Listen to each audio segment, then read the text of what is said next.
में आप सभी का स्वागत है। आपके साथ मैं हूं चित्रा त्रिपाठी। इस वक्त राजस्थान के जयपुर में मेरी मौजूदगी है। आपको बताते चले चुनावी शोर चारों तरफ देखने को मिल रहा है, चाहे छत्तीसगढ़ हो, राजस्थान हो या फिर मध्य प्रदेश। लेकिन इन सब के बीच राम राग की जिस तरह से एंट्री हुई है उसने कई सवालों को जन्म दे दिया है कि राम के पथ पर जाने की कोशिश कांग्रेस और बीजेपी दोनों ही दलों के नेताओं की ओर से की जा रही है। इसके बारे में विस्तार से आपको जानकारी दे उसके पहले बड़ी राजनीतिक खबर आप तक पहुंचाते हैं। छत्तीसगढ़ में 20 विधानसभा सीटों के लिए सुबह से ही मतदान लगातार जारी है और बड़ी जानकारी निकलकर सामने आई है। दोपहर 3 बजे तक 59% मतदाताओं ने मताधिकार का इस्तेमाल कर लिया है। सबसे ज्यादा वोट पड़े हैं मोहल्ला मानपुर में। 73% लोगों ने दोपहर 3 बजे तक वहां पर वोट डाला, जबकि बीजापुर से खबर यह निकलकर सामने आई है कि 30% ही दोपहर 3 बजे तक वहां पर मतदान हुआ है। लेकिन इन सबके बीच एक तरफ भ्रष्टाचार के मुद्दे को जगह जगह भारतीय जनता पार्टी के नेताओं की ओर से उठाया जा रहा है, तो वहीं छत्तीसगढ़ पहुंचे उत्तर प्रदेश के सीएम योगी आदित्यनाथ और उन्होंने राम राज के मुद्दे को लेकर कांग्रेस पार्टी पर जबरदस्त हमला किया और ये कहा कि राम मंदिर अगर बन रहा है तो बीजेपी को श्रेय जाता है, लोगों को श्रेय जाता है। दूसरी तरफ हेमंता बिश्व शर्मा असम के मुख्यमंत्री भी कांग्रेस पार्टी पर हिंदुत्व के मुद्दे को लेकर लगातार आक्रामक हैं। उनकी ओर से कहा गया है कि अकबर और बाबर के जमाने में ही ज्यादा भरोसा करती है कांग्रेस पार्टी, जबकि deputy CM TS Singhdeo Chhattisgarh के उनकी ओर से बीजेपी पर किया जा रहा है पलटवार, ये कहते हुए कि इन्होंने तो अपने मैनिफेस्टो में राम के नाम को जगह भी नहीं दी है और अब तो जय श्री राम का नारा भी ये लोग भूल चुके हैं। ऐसे में बड़ा सवाल ये उठता है कि क्या राम के नाम पर मिलेंगे वोट? इन दोनों ही पार्टियों की ओर से हिंदुत्व का ये जो तड़का लगाया जा रहा है इसके जरिए जनता पर ज्यादा असर होगा क्या? बड़ी खबर यह भी है कि एक तरफ चुनाव हो रहे हैं, दूसरी तरफ केदारनाथ पहुंचे कांग्रेस के पूर्व अध्यक्ष राहुल गांधी, वहां पर दर्शन पूजन किया। जबरदस्त तरीके से उनके फोटोज और वीडियो को कांग्रेस पार्टी वायरल कर रही है। तो कमलनाथ और ज्योतिरादित्य सिंधिया के बीच मध्य प्रदेश की राजनीति में भी राम के मुद्दे पर जबरदस्त घमासान छिड़ा हुआ है। इसी को लेकर आज दंगल में बड़ी चर्चा हम करने वाले हैं कि क्या राम के नाम पर मिलेंगे वोट या फिर लोकहित जनहित और 5 सालों में सरकार की ओर से क्या कामकाज किए गए, इसका जिक्र ज्यादा किया जाना चाहिए। हिंदुत्व के पिच पर कौन किसको पछाड़ देगा, इस पर दोनों ही पार्टियों के नेता हमारे साथ जुड़ेंगे, उनके साथ बड़ी बहस करेंगे। लेकिन उसके पहले दंगल की हमारी ये रिपोर्ट देखिए।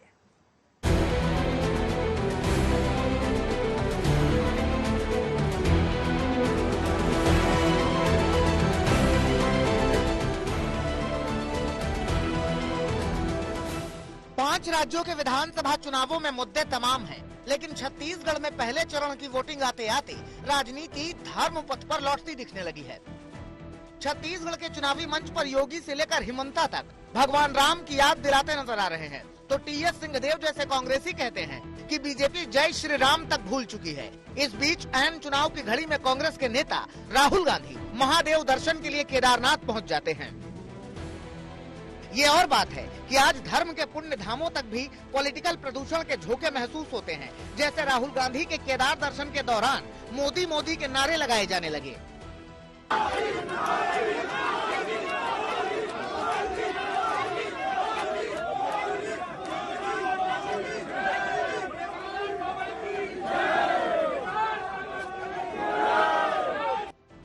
हालांकि पावन तीर्थ पर मौजूद धर्म प्रेमियों ने बाबा केदार के जय घोष लगाकर माहौल सामान्य किया।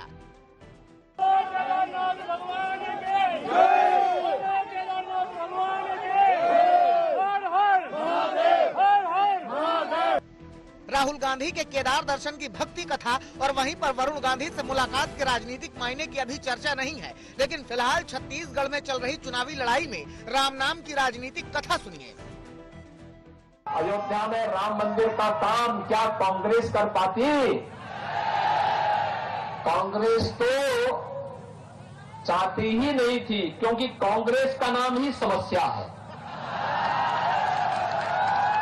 कांग्रेस चाहती ही नहीं कि समस्या का समाधान हो।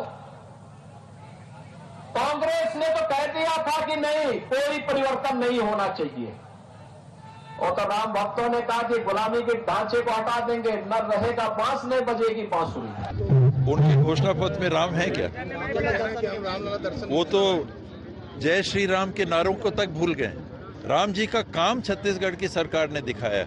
अभी तो बाबर का मस्जिद सला किया, राम मंदिर बन रहा है 11 जनवरी को।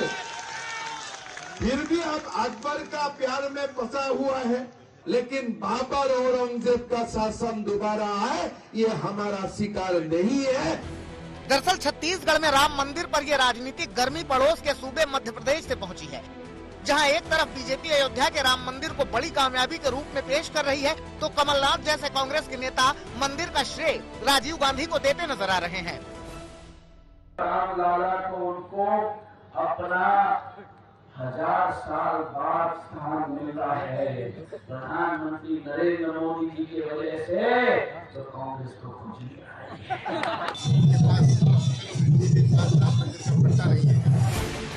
वैसे मध्य प्रदेश जैसे राज्य में चुनावी भक्ति की ऐसी होड़ मची है कि कमलनाथ कभी अपनी हनुमत भक्ति का प्रचार करते हैं, कभी महंतों का आशीर्वाद लेते दिखते हैं। क्योंकि 2018 में मध्य प्रदेश में बीजेपी को 42.25% हिंदू वोट मिले थे, तो कांग्रेस को भी 40.75% वोट मिले थे। वहीं जब 2019 में लोकसभा चुनाव हुए तो बीजेपी को 58.25% हिंदू वोट मिले और कांग्रेस को सिर्फ 35% हिंदू वोट ही मिल पाए थे। ऐसे में एक तरफ बीजेपी राम मंदिर के नाम पर उस बड़े वोट बैंक को साधे रखना चाहती है, तो कांग्रेस भी हिंदू वोटर्स को लुभाने के लिए तमाम कोशिशें करती दिखती है। विपक्षी दलों को आशंका है कि ये सिलसिला विधानसभा चुनावों तक ही नहीं थमेगा। अनेक आपण वाचतो आता काही तारखा जाहीर झाल्या की अमुक तारखेला राम मंदिर त्या ठिकाणी लोकांच्या समोर मुक्त केलं जाईल। ठीक आहे, मंदिराच्या संबंधीचे असतात, रामाच्याबद्दलचा आदर असेल त्याच्याबद्दलची तक्रार करण्याचं कारण नाही, राज्य करतेच हाच महत्त्वाचा विषय असं समजून लोकांच्या समोर मांडण्याचा प्रयत्न करत असतील तर माझ्या मते ही गोष्ट काही योग्य नाही। हालांकि पिछले 3 दशकों से देश की सियासत धर्म पथ पर ही सरपट भागे जा रही है। वो सत्ता की मंजिल भी पा रही है, देश का जनमत भी हासिल कर रही है। यही वजह है कि अब विपक्षी दलों की राजनीति धर्म पथ पर लौटती नजर आ रही है। आज तक ब्यूरो। और इस धर्म पथ पर चलते हुए किसको मिलेगी जीत, ये बड़ा सवाल बना हुआ है। खास मेहमान दंगल का हिस्सा बन चुके हैं, उनका परिचय आपसे करवा देती हूं। प्रेम शुक्ला जी, राष्ट्रीय प्रवक्ता भारतीय जनता पार्टी के हमारे साथ जुड़े हुए हैं। जॉर्ज कुनियर जी, आप पॉलिटिकल एनालिस्ट हैं, हमारे साथ जुड़े हुए हैं। विशाल मिश्रा जी, राजनीतिक विश्लेषक हमारे साथ मौजूद हैं। वरुण पुरोहित जी हमारे साथ जुड़े हुए हैं, आप भी पॉलिटिकल एनालिस्ट हैं। रशीद किदवई जी, सीनियर जर्नलिस्ट हमारे साथ मौजूद हैं। प्रेम शुक्ला जी, सबसे पहले शुरुआत आपसे ही करते हुए, छत्तीसगढ़ के सीएम की ओर से कहा जा रहा है टीएस सिंहदेव ने सीधा हमला किया है राम के नाम पर, और ये कहा है कि आपने तो इस बार मैनिफेस्टो में नाम तक नहीं डाला, जय श्री राम का नारा भी लगाना भूल चुकी है बीजेपी, और अब वो इस गलतफहमी में नहीं रहे कि राम के नाम पर उसकी राजनीति आगे बढ़ेगी। प्रेम शुक्ला जी। टीएस सिंहदेव का झूठ तो आप ही ने पर्दाफाश कर दिया। आदरणीय योगी आदित्यनाथ, आदरणीय हिमंता विश्व शर्मा, ये दोनों ने जो है राम नाम का जप किया कि नहीं किया, जय श्री राम के नारे उनकी सभाओं में लगे कि नहीं लगे, और संकल्प पत्र में जब राम जन्मभूमि पर रामलला के भव्य दिव्य मंदिर के निर्माण की संकल्प पूर्ति हो रही है, तो फिर संकल्प पत्र में क्यों रहेगा। 1989 से लेकर 2019 तक राम मंदिर किसके संकल्प पत्र में था? कांग्रेस के संकल्प पत्र में था कि भाजपा के संकल्प पत्र में था? कार सेवा भाजपा के लोगों ने की थी कि कांग्रेस के लोगों ने की थी? कार सेवकों पर गोलियां जो चली थी, वो कार सेवक जिन्होंने बलिदान दिया वो भारतीय जनता पार्टी की विचार दर्शन को मानने वाले थे कि कांग्रेस के विचार दर्शन को मानने वाले थे? कांग्रेस के लोग तो जो है उस समय बाबरवादी मुलायम सिंह यादव के समर्थन में खड़े थे, उनकी सरकार चला रहे थे, तब वो राम को काल्पनिक कह रहे थे, शिलान्यास के बाद राम मंदिर के निर्माण को रोक रहे थे।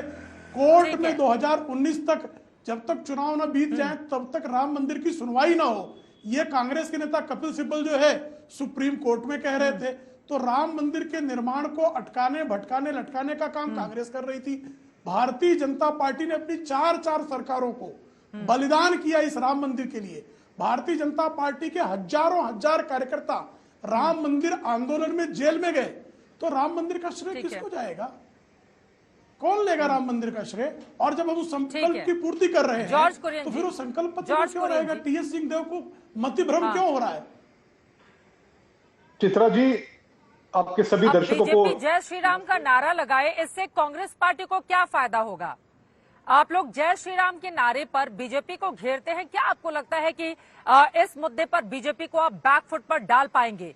क्योंकि उनका ये कहना है कि हम अपने संकल्प पत्र में या जय श्री राम के नारे को लेकर क्यों आगे बढ़े, उधर भव्य राम मंदिर बनकर तैयार हो रहा है, 22 जनवरी को लोकार्पित भी हो जाएगा, भगवान की प्राण प्रतिष्ठा हो जाएगी उसमें।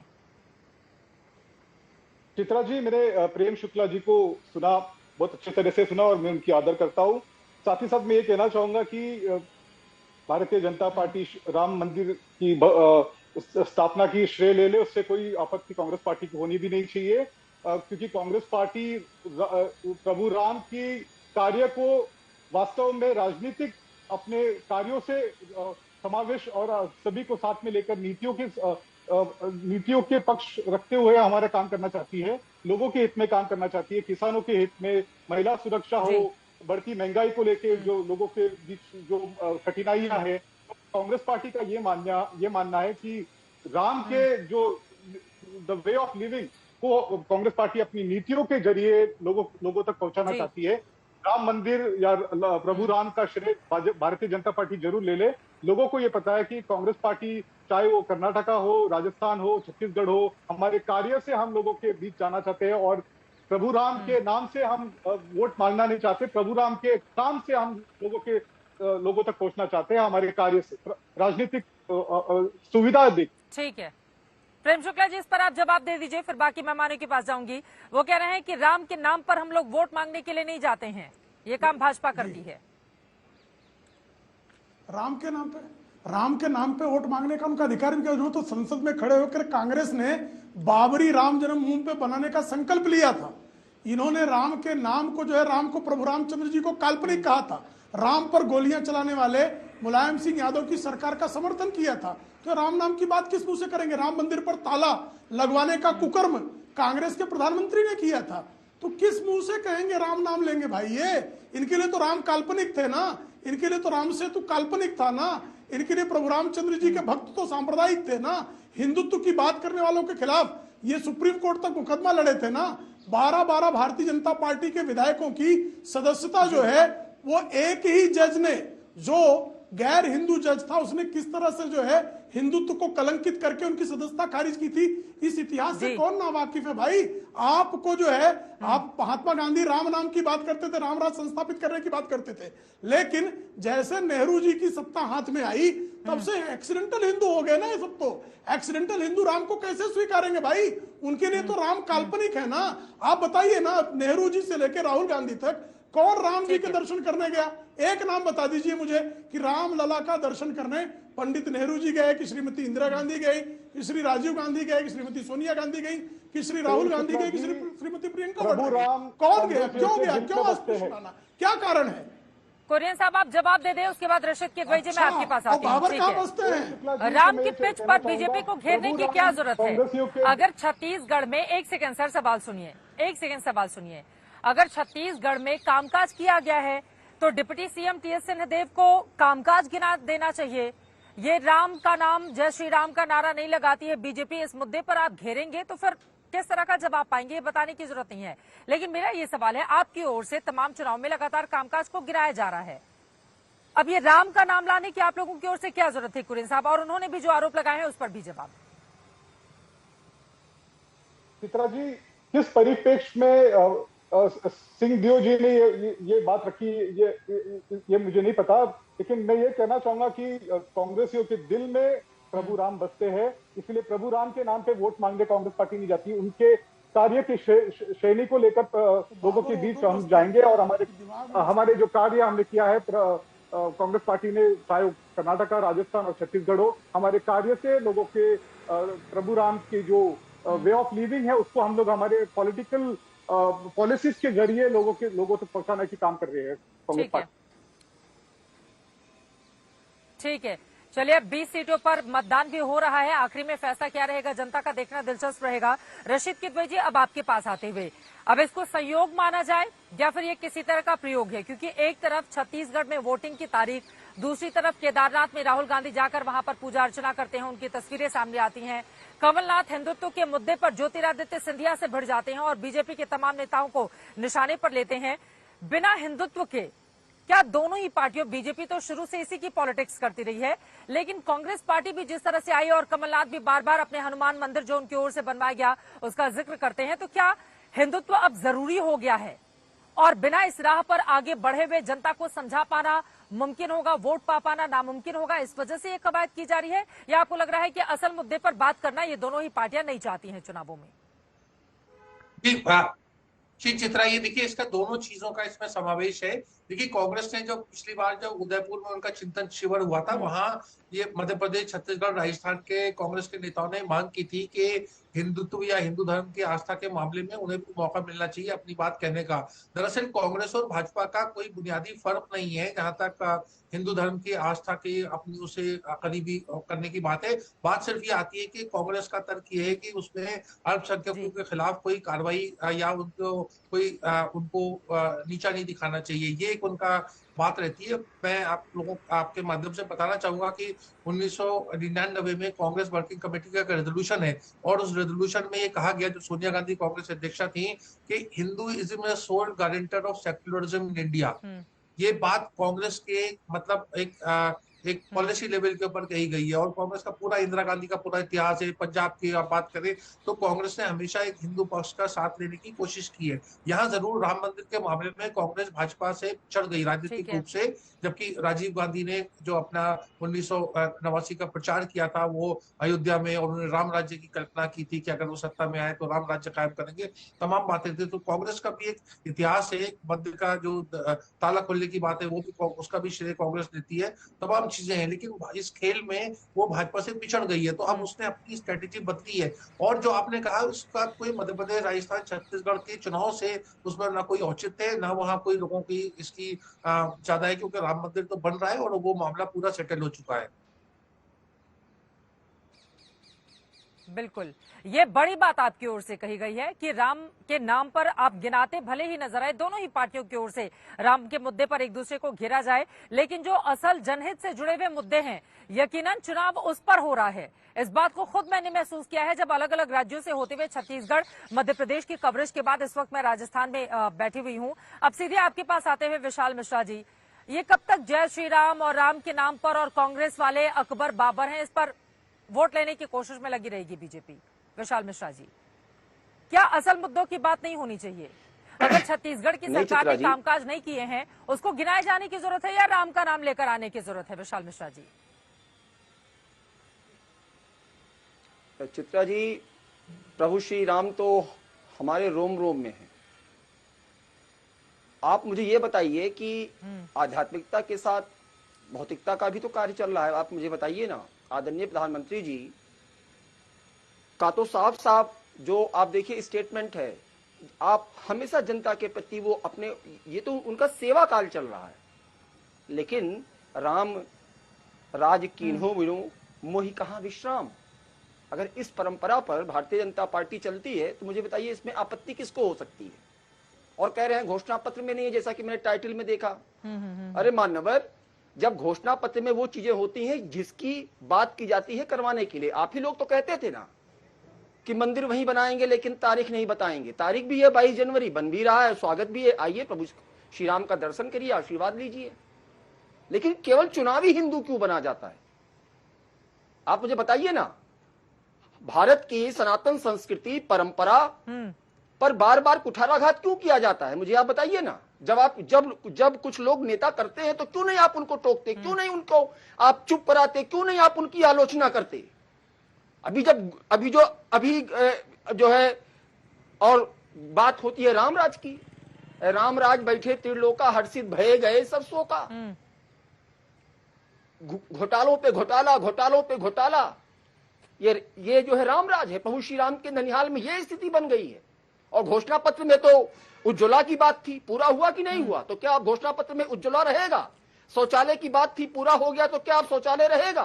5 करोड़ जो है 5 लाख रुपया स्वास्थ्य के लिए देने की बात थी, तो क्या घोषणा पत्र में अब रहेगा?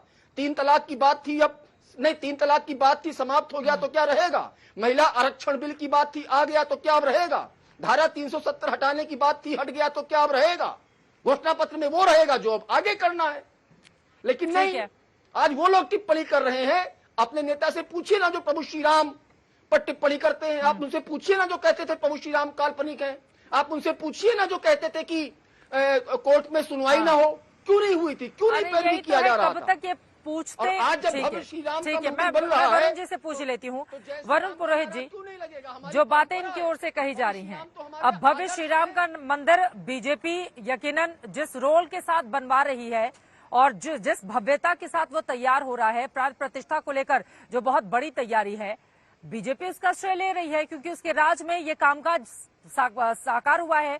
लेकिन चुनावों के मद्देनजर कांग्रेस और बीजेपी के बीच ये जो राम के नाम पर रस्साकशी चल रही है, क्या पार्टियों को समझ में आ गया है कि राम से ही राज संभव है, इस वजह से इस मुद्दे को लेकर आना जरूरी है? चित्रा जी, सबसे पहले तो आपका जयपुर में गुलाबी नगर में छोटी काशी में स्वागत है। आपको राम राम शाह हमागणी, आप जयपुर पधारे हमारे राज्य में, हमारे क्षेत्र में। मैं बताऊं, कपोल कल्पित आत्ममुग्धता से ग्रसित ये स्लीपिंग सिकनेस की जो सरकार है, मोदी सेंट्रिक सरकार है, क्योंकि अटल जी अडवाणी जी का युग तो रहा नहीं, पार्टी विद द डिफरेंस रही नहीं है। तो ये देखिए, भारत जोड़ो यात्रा राहुल गांधी की बहुत बड़ा एक लैंडमार्क होगा भारतीय राजनीति में।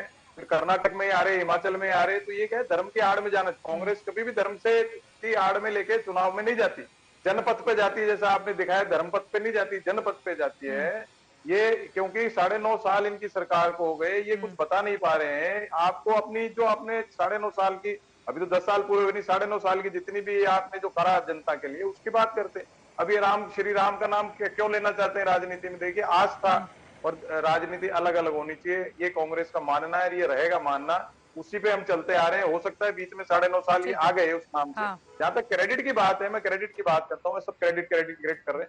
देखिए, क्रेडिट मैं भी छोटा था, आप तो शायद और छोटे होंगे। अडवाणी जी की रथ यात्रा थी, अडवाणी जी अभी जीवित हैं, हमारे आदरणीय, उनके पास कितने लोग जाते हैं, क्रेडिट उनकी रथ यात्रा का, सिंघल साहब का, डालमिया जी का, राजीव गांधी का, नरसिंह राव जी का है।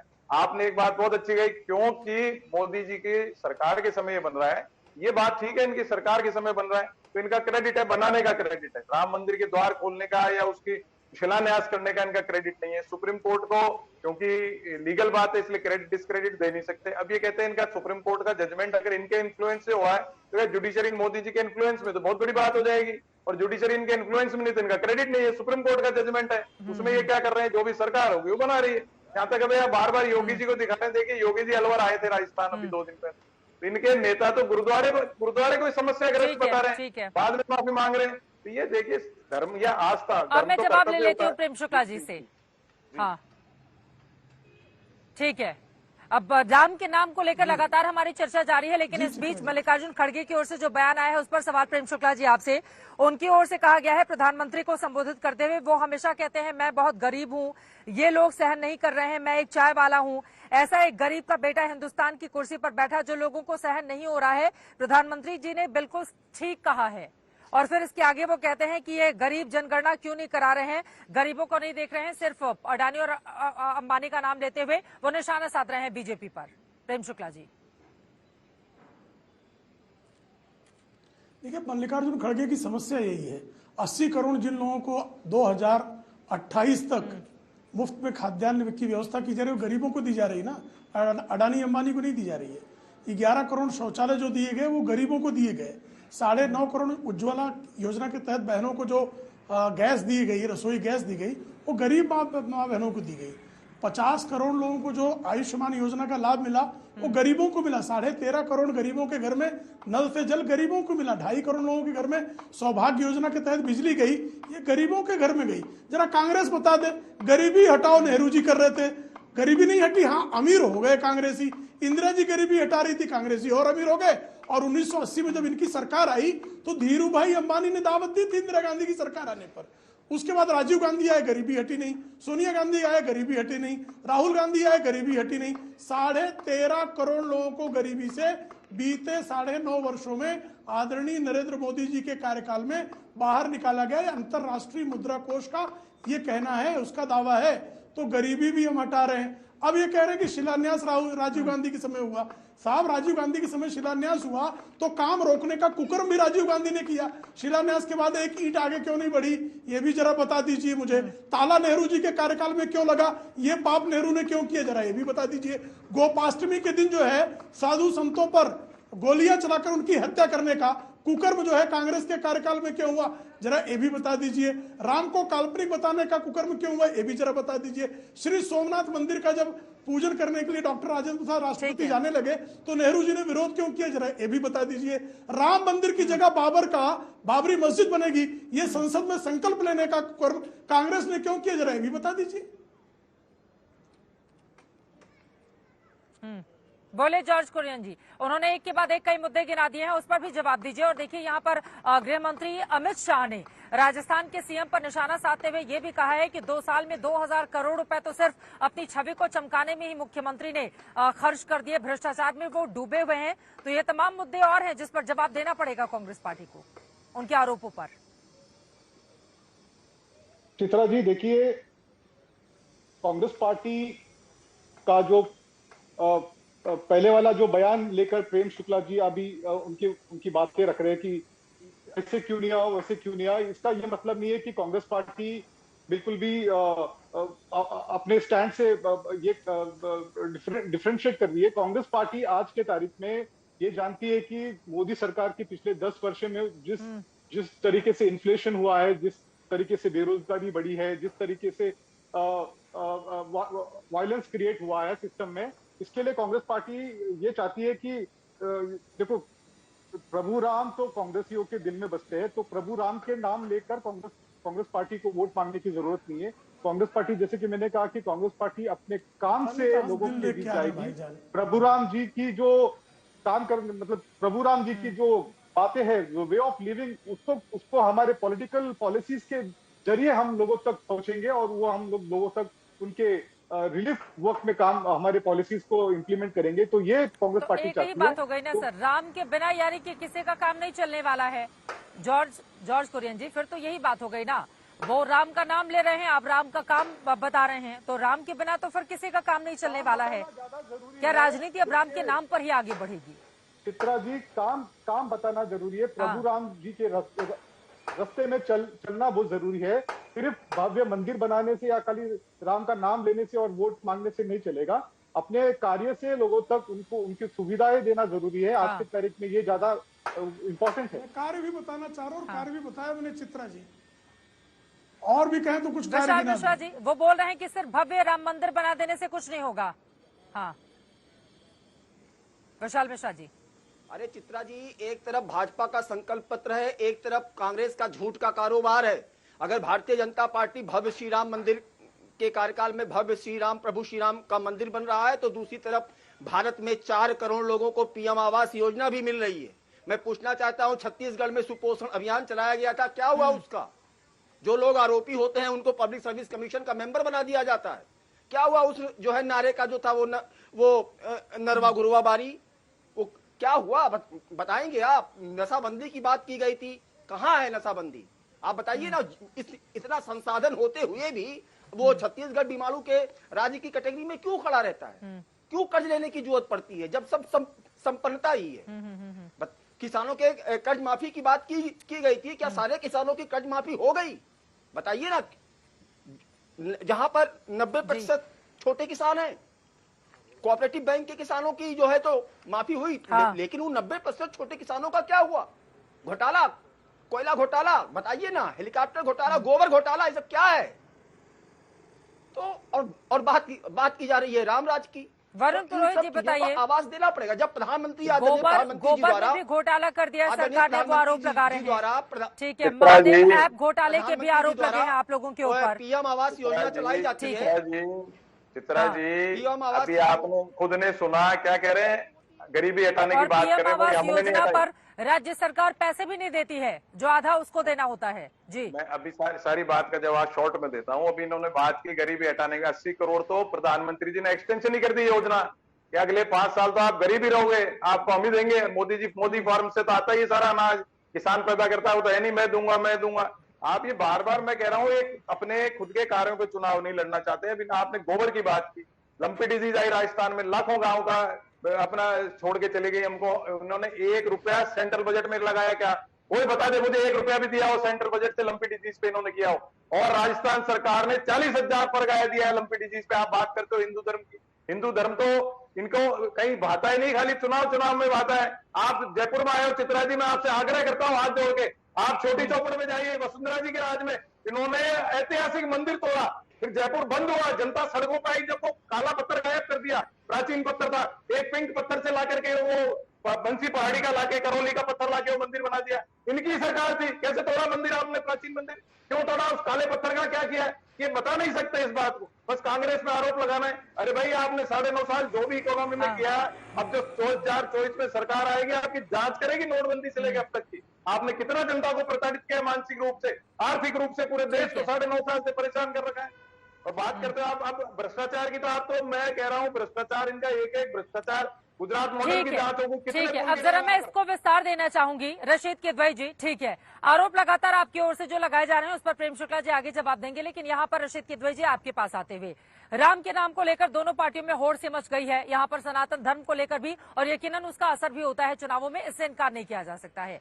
लेकिन आज छत्तीसगढ़ की जिन सीटों पर, 20 सीटों पर मतदान हो रहा है, उनमें से कई जगहों पर मैं भी गई थी, खासतौर से बस्तर संभाग में जिस तरह की सीटें आती हैं, चाहे वो जगदलपुर हो, चाहे वो बस्तर हो, चाहे वो चित्रकूट हो, या फिर दूसरे हिस्से राजनांदगांव की भी मैं बात कर लूं छत्तीसगढ़ की, वहां पर जो जमीनी मुद्दे होते हैं वो शायद ज्यादा असर करते हैं। मैंने जो रिपोर्ट की, मैंने पाया कि अगर आप बस्तर संभाग जाएंगे तो वहां पर सड़कों में बहुत सारे गड्ढे हैं, रायपुर से वहां जाने में 7 से 8 घंटे का वक्त आपको लगेगा, कई जगहों पर रास्ते बहुत ज्यादा खराब हैं। बस्तर में कई ऐसी महिलाएं मुझसे बातचीत करती हुई मिल गई जिन्होंने आज तक न ट्रेन देखी है, न ट्रेन की छुक छुक की आवाज सुनी है। शिक्षा हो, पढ़ाई का मुद्दा हो, यहाँ पर बहुत ज्यादा असर करता है, सड़क हो, रोजगार हो, इन बातों को लेकर पार्टियां आगे क्यों नहीं बढ़ती हैं?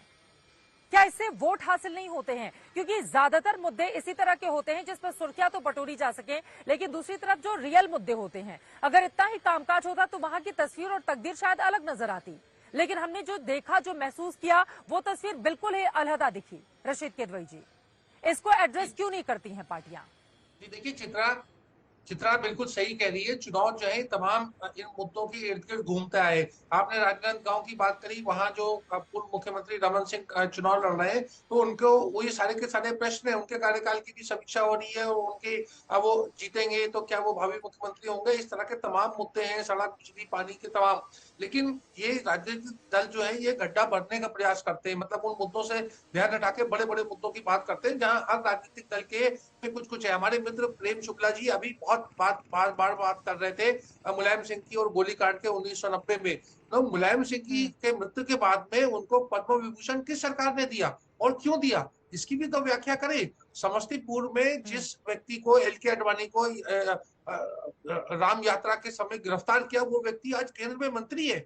इन चीजों का भी तो प्रेम शुक्ला जी जवाब दे। लेकिन ये डिबेट जो चित्रा आप कह रही है, ब्रॉडली डिबेट जो है ये इन मुद्दों की नहीं है, वहां तो स्थानीय मुद्दे हैं, स्थानीय मुद्दों से ध्यान हटाने, और उसमें दोनों राजनीतिक दल हैं, चाहे वो कांग्रेस हो, टी.एस. सिंहदेव ने भी सोच समझ के ये बात कही है, वो ध्यान हटाने के लिए ऐसे मुद्दे उठाते हैं। अब बस्तर संभाग की 12 की 12 सीटें इस समय कांग्रेस पार्टी के पास हैं, तो ऐसा तो है नहीं कि विकास करने के लिए बीजेपी के हरे झंडे का इंतजार था। जॉर्ज कुरियन जी इसका जवाब देंगे, लेकिन प्रेम शुक्ला जी से आपने जो सवाल पूछा है, प्रेम शुक्ला जी, रशीद किदवई ने आपको भी लेकर बहुत सारे सवाल पूछे हैं, उस पर आप जवाब दे ले, उसके बाद फौरन मैं कुरियन साहब आपके पास आ रही हूँ। देखिए, रशीद किदवई जी की कांग्रेस की आत्मा जागृत रहती है, ठीक है। आप कृपा करके बताइए ना कि अब बस्तर में जो है सड़कें बनाने की जिम्मेदारी रमन सिंह की है, रशीद किदवई ये कहना चाह रहे हैं? ये भूपेश बघेल की जिम्मेदारी नहीं है? 2000 करोड़ रुपए का शराब घोटाला जो कर लिया, अगर 2000 करोड़ रुपए वहां की सड़कों पर लगते तो छत्तीसगढ़ का कल्याण होता कि नहीं होता? मुलायम सिंह यादव को उनके सामाजिक कार्यों के लिए दिया गया, गोली चलाने के लिए नहीं दिया गया, तो इसका मतलब उसकी सरकार को जो समर्थन दे रहे थे वो पापी नहीं थे। जो राजीव गांधी गोली चलाने वाले मुलायम सिंह यादव की सरकार को समर्थन दे रहे थे वो पुण्यात्मा थे, लेकिन उनके मृत्यु मरणोपरांत उनके सामाजिक कार्यों के लिए अगर उनको पद्म भूषण दे दिया गया तो रशीद किदवई जी की छाती फटी जा रही है, कैसे दे दिया भाई? अब ये कह रहे थे कि दोनों जो है राम मंदिर के मामले में जो है कांग्रेस और भारतीय जनता पार्टी एक ही है तो महाराज बाबरी, और कहते डेविएट नहीं होता, कांग्रेस डेविएट नहीं होती, तो साहब बताइए बाबरी मस्जिद से क्यों डेविएट हो गई? अयोध्या में बाबरी मस्जिद आप अपने परम पूजनीय श्रीमती सोनिया गांधी से कब आप ईंट रखवा रहे हैं अयोध्या में? जरा रशीद किदवई जी, आप तो उनके जीवनीकार हैं, सोनिया गांधी को लेकर आइए, जरा एक ईंट रखवा लीजिए अयोध्या में, क्योंकि उनका तो संकल्प था ना, और संसद में लिया गया संकल्प था। हिम्मत हो तो आप जो है श्रीमती सोनिया गांधी को ले आइए और अयोध्या में बाबर के नाम की एक ईंट रख दीजिए, ये देश जान जाएगा। आप जो है कह रहे डेविएट नहीं होते, इससे अधिक बड़ा डेविएशन क्या होगा कि जो कल तक कह रहे थे कि हम अयोध्या में रामलला की भूमि पर मस्जिद बनाएंगे, आज वो जब राम मंदिर बन रहा है तो राजीव गांधी को श्रेय दे रहे हैं। इससे बड़ा जो है झूठ क्या होगा, छल क्या होगा, पाखंड क्या होगा, ये जरा बताइए। इससे बड़ा कपटी कूटनीति क्या हो सकती है? ठीक है, जवाब सुन लेते हैं रशीद किदवई जी। ठीक है। देखिए, हमारे मित्र जो निजी हमले किए हैं वो मैं उसके कोई जवाब नहीं दूंगा, ये उनका मेरे प्रति जो भी उनकी भावना है ये उनका। देखिए बात सारी की सारी वो कह रहे हैं कि मुलायम सिंह को जो था उत्कृष्ट सामाजिक सेवा के लिए दिया, कौन सा काम था? मुलायम सिंह का जो एक पॉलिटिकल प्रोफाइल था, चित्रा जो माई फैक्टर, आप भी मेरी तरह उत्तर प्रदेश से, प्रेम शुक्ला जी भी उत्तर प्रदेश से, मुलायम सिंह की उत्तर प्रदेश में क्या उनकी एक छवि है, एक उन्होंने माई कॉम्बिनेशन बनाया था ना, मुस्लिम यादव कॉम्बिनेशन, उसी की वजह से वो बार बार मुख्यमंत्री बने। तो उनकी कौन सी ऐसी समाज सेवा जिससे भाजपा इतनी प्रभावित होकर के उन्हें पद्म विभूषण से उनको सम्मानित किया? देखिए, कांग्रेस के तमाम जो पार्टी के रेजोल्यूशन है उसमें हमेशा राम मंदिर के मामले में कहा गया कि या तो ये आपसी सहमति से मामला हल हो जाए या कोर्ट का जो फैसला उसको मानेंगे। अब ये वहां कांग्रेस की चूक हुई, कांग्रेस की कमी हुई, ये कांग्रेस जाने। मैं कोई कांग्रेस का समर्थन नहीं, मैं ये कह रहा हूँ कि कांग्रेस ने भी राम मंदिर के मामले में बार बार ये कहा कि वो उसको मंदिर बनाने में वहां पर कोई आपत्ति नहीं थी, और उसने राजीव गांधी ने अपनी जो शिलान्यास करवाया और वहां से राम राज्य की कल्पना की कि अगर कांग्रेस सत्ता में आई तो राम राज्य स्थापित करेंगे। ये कांग्रेस का एक, और मैंने कांग्रेस के रेजोल्यूशन की भी बात करी जिन्होंने कहा कि Hinduism is the sole guarantor of secularism in India. इससे बड़ी बात कांग्रेस पार्टी क्या कह सकती थी? जनता के सामने जनता ने नकार दिया, प्रेम शुक्ला जी की पार्टी सत्ता में आ गई, ये सब ये एक राजनीति के पहलू है, उसको आप मुझे क्यों उसमें घसीट रहे हैं? प्रेम शुक्ला जी जल्दी से 2 लाइन में। सोनिया गांधी ने अपने पति, मैं उसी का उत्तर दे रहा हूं, रशीद किदवई जी का यह कहना है कि श्रीमान राजीव गांधी रामराज लाना चाहते थे, राम मंदिर बनाना चाहते थे, लेकिन उनकी पत्नी, रोम से आई उनकी पत्नी श्रीमती सोनिया गांधी ने राम मंदिर के उनके स्वप्नों को खंडित कर दिया। यानी श्रीमती सोनिया गांधी ने राजीव गांधी के सपनों को चकनाचूर कर दिया, राहुल गांधी उनके सपनों को चकनाचूर कर दिए, श्रीमती प्रियंका वाड्रा ने अपने पिता के सपनों को चकनाचूर कर दिया। ये कहना चाह रहे हैं आप कि राजीव गांधी जो राम मंदिर बनवाना चाहते थे और श्रीमती सोनिया गांधी बाबरवादी हो गई, तो इसका मतलब है ये राजीव गांधी के विरोध में सोनिया गांधी है। सही कहा आपने, मैं इस बात से सहमत हूं कि श्रीमती सोनिया गांधी ने अपने पति राजीव गांधी के विचारधारा से भी छल किया, पाखंड किया, कपट किया। ठीक है, मुझे लग रहा है रशीद किदवई जी इस पर 2 लाइन कुछ बोलना चाह रहे हैं। कुरियन साहब, उसके बाद मैं फौरन आपके पास आ रही हूँ। रशीद किदवई जी जल्दी से।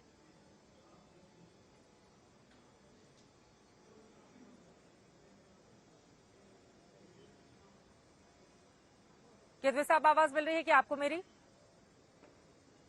ऐसा लग रहा है उन तक आवाज नहीं पहुंच पा रही है। जॉर्ज कुरियन जी, अब आपके पास आते हुए इन्होंने जो आरोप लगाए हैं उस पर भी जवाब दीजिए, और बार बार मैं आप लोगों को असल मुद्दों पर भी लेकर आना चाहूंगी। देखिए, राजनांदगांव, रमन सिंह वहां से लगातार जीत रहे हैं पिछले कई चुनावों को। वहां पर मैं गई तो अलग अलग सड़कों पर घूमते हुए मुझे गंदगी का अंबार दिखाई दिया। अब सवाल बड़ा यह है कि राजनांदगांव में विधायक रमन सिंह जी हैं, वहां पर नगर पालिका पे कांग्रेस पार्टी का कब्जा है, सड़कों पर गंदगी का अंबार लगा हुआ है। सर, आप लोगों की तू मैमे में जो असल मुद्दे होते हैं ना कुरियन साहब, वो गायब होने लगते हैं। तो इसको भी कम से कम एड्रेस किए जाने की जरूरत है। आपकी वहां पर सरकार थी, पूछा जाएगा पलट कर कि कामकाज उस हिस्से में क्यों नहीं किया। और बीजेपी वाले आरोप लगाते हैं कि चूंकि वहां से रमन सिंह जीत कर गए तो फिर आपकी सरकार ने वहां से भेदभाव किया। कुरियन साहब जी, देखिए, ऐसा बिल्कुल भी नहीं है। कांग्रेस पार्टी कभी भी सत्ता में आती तो किसी भी विधायक के प्रति कोई भेदभाव रखना नहीं चाहती है और ना ही रखेगी। और जहां तक सड़कों की बात आप कर रहे हो, कुछ नक्सली इलाके हैं, कुछ इलाके ऐसा है, ट्राइबल एरिया है कि वहां पर कार्य जरूर होता है, जरूर वो उसमें थोड़ा स्लो काम होता होगा डेफिनेटली, लेकिन कांग्रेस पार्टी ये सुनिश्चित करेगी कि आने वाले टाइम में छत्तीसगढ़ में दोबारा एक पूर्ण बहुमत के साथ कांग्रेस पार्टी अपनी सरकार बनाएगी, 65 से अधिक सीटें लेकर। और जहां तक कर्जा माफी की बात की प्रेम शुक्ला जी ने किसानों की, वो भी कांग्रेस पार्टी ने अभी घोषणा पत्र में कह दिया है कि कर्जा माफी होगी। और सारे मुद्दे हैं जो महिला सुरक्षा को लेकर हो, यूथ एम्प्लॉयमेंट को लेकर हो, इन्फ्लेशन को लेकर हो, ये कांग्रेस पार्टी सब चीज सुनिश्चित करेगी। और जहां तक और एक बात मैं कह देना चाहता हूँ आपकी ऑडियंस को भी और प्रेम शुक्ला जी को कि भारतीय जनता पार्टी प्रभु राम के नाम पर वोट जरूर बटोर ले, लेकिन कांग्रेस पार्टी ठीक है सर, वक्त हमें इतने की इजाजत देता है। आप तमाम मेहमानों का बहुत शुक्रिया दंगल का हिस्सा बनने के लिए। राम काज कीन्हे बुनू मोहे कहा विश्राम, प्रधानमंत्री मोदी की ओर से भी ये बातें कही जाती हैं मंच पर, उसके जरिए क्या एक बार फिर से जनता का भरोसा मिलेगा, इस पर रहेगी नजर। बड़ी खबर आपको देते हैं, छत्तीसगढ़ में शाम 5 बजे तक 70.87% वोटिंग हो चुकी है। शाम 5 बजे तक का ये आंकड़ा है, यानी कि 70% को क्रॉस कर चुका है। अब इसका फायदा किसको मिलता है इन 20 सीटों पर, यह देखना महत्वपूर्ण रहेगा। ज्यादातर सीटों पर कांग्रेस पार्टी ने शानदार प्रदर्शन करते हुए कब्जा किया था। अब आगे क्या होगा, ये बड़ा सवाल बना हुआ है। आपको बता दें, छत्तीसगढ़ की आज खासतौर से आदिवासी इलाकों में जहां पर वोटिंग चल रही थी, वहां पर एक विधान होता है साल में एक बार, जो आदिवासी लोग हैं वहां पर वो देवताओं को दंड देते हैं, देवताओं को बुलाकर कल्पना करके। अब ये जो दंड का विधान वहां पर चल रहा है, जनता किसको दंड देती है, किसको बिठाती है सिंहासन पर, ये देखना रहेगा महत्वपूर्ण। और आज तक की नजर लगातार इस खबर पर बनी रहेगी। इसी के साथ दंगल में अभी के लिए बस इतना ही। देश और दुनिया की तमाम खबरों के लिए आप देखते रहिए आज तक।